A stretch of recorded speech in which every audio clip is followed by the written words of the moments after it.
Matt, 2 days before the FA Cup tie.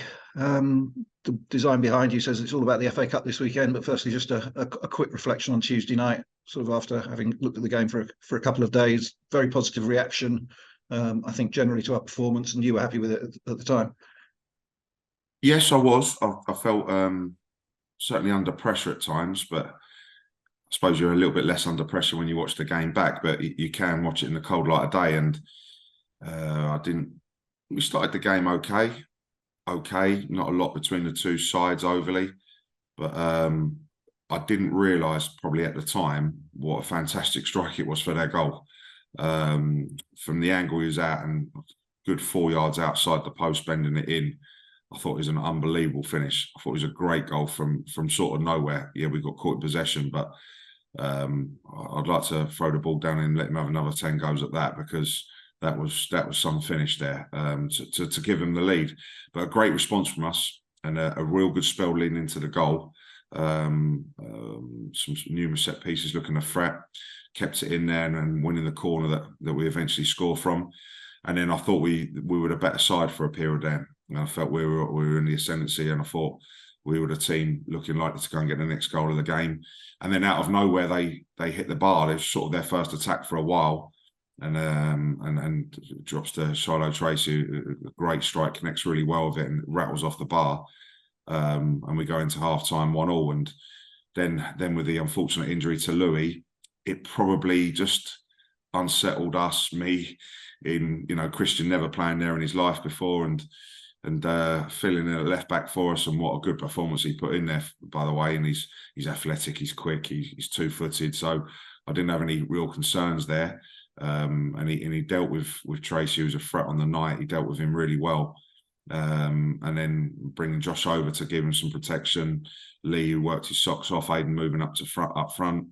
It gave us a bit better balance, and probably we weren't as under pressure as I felt we probably, as I did at the time. It was only really the last few minutes of the game where they had a barrage of attacks and corners and put us under the pressure. But we had a superb breakaway counter-attack early 80s, hit the post, and then had a good spell ourselves where we could have easily nicked it. So probably in hindsight, probably a draw was a fair result, based on chances and where we're at. And with all the injuries that we had leading into the game, as well as picking up on the night against a really formed team and a top side who had a great start to the season, it's a very good point, and another decent performance under the circumstances.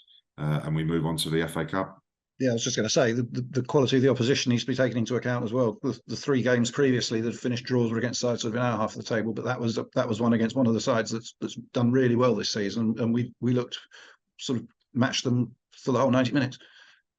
Then you just look at their FA Cup run as well. They've been in the last round, beating Derby, or 2-0 up with 3-4 minutes to go at home, and then going to away from home in the replay and beating them there comfortably.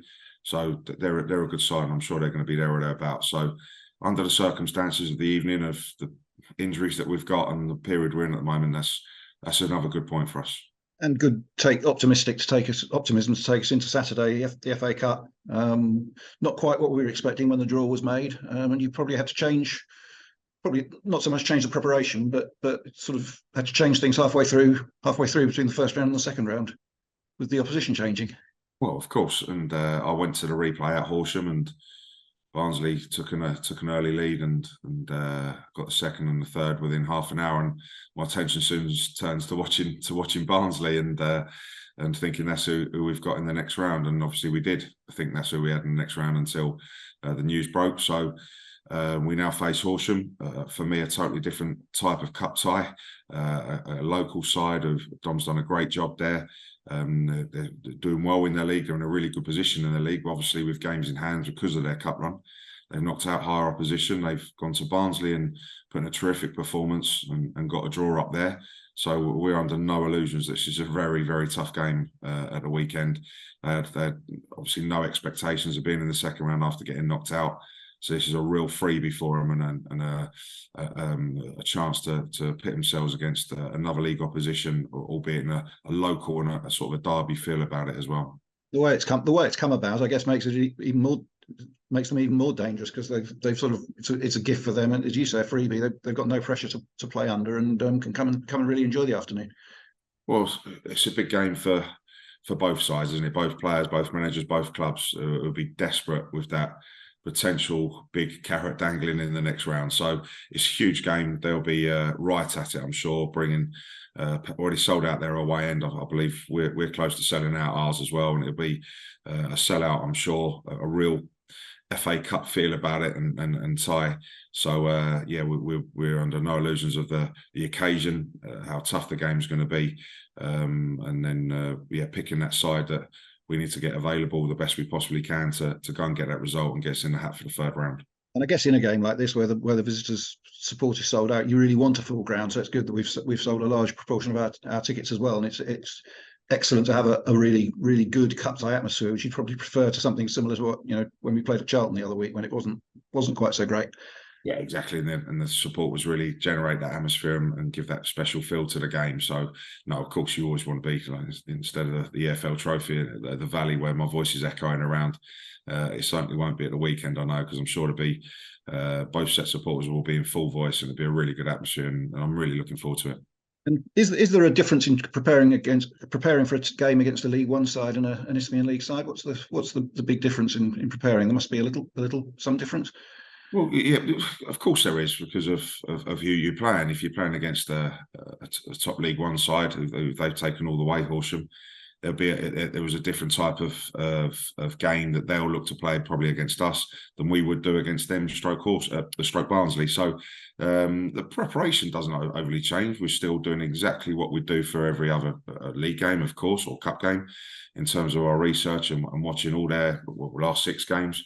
I've worked with a couple of their players before. I know their squad. I've seen their league games. I've seen their cup games, and we've done, myself, Jason, the rest of the staff, have done all our preparation as we would do if we was playing Barnsley or anyone else.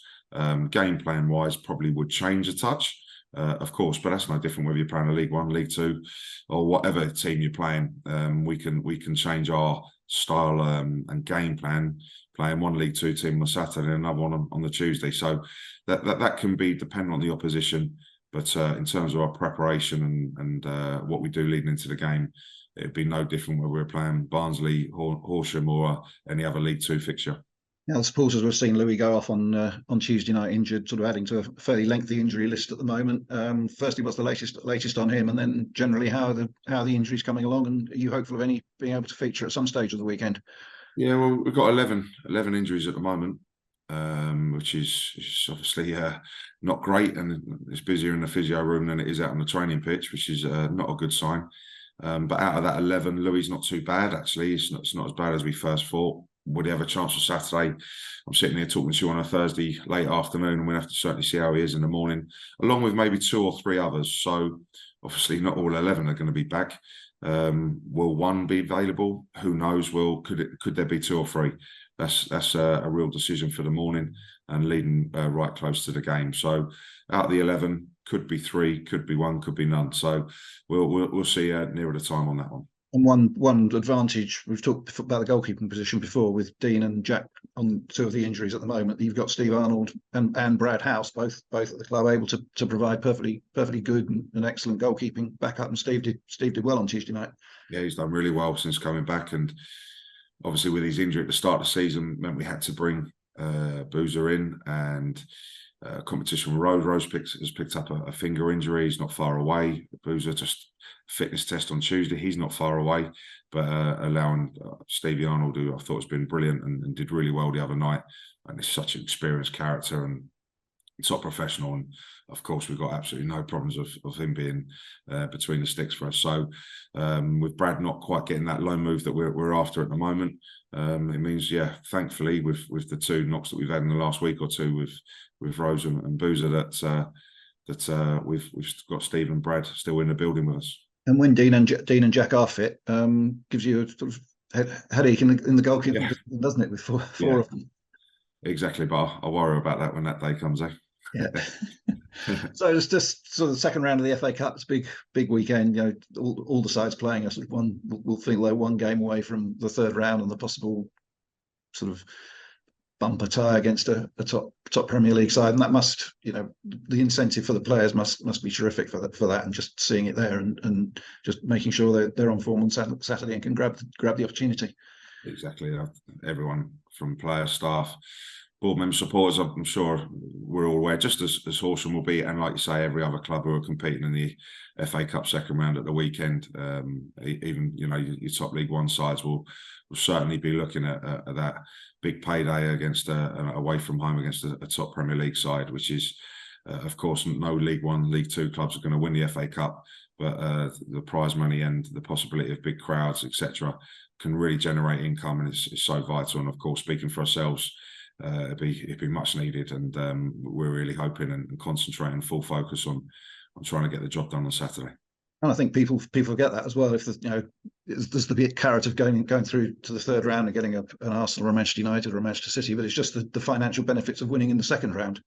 Even if you then got drawn away to a League One side, the financial benefits of winning in the second round are sort of. Of course, and just like before I joined the club, obviously under Dawes and Birdie and the great run, suddenly you get through to the third round, and before you know it, you can win another couple with a prize money and TV money, and then the gate receipts stuck on there as well. That it can be such a lucrative cup run for the clubs, just as well as Sutton United know. So I feel I've done a fair bit in my 4.5 years at this club, and an FA Cup run is certainly one thing that's missing, and I'd love it to be this year.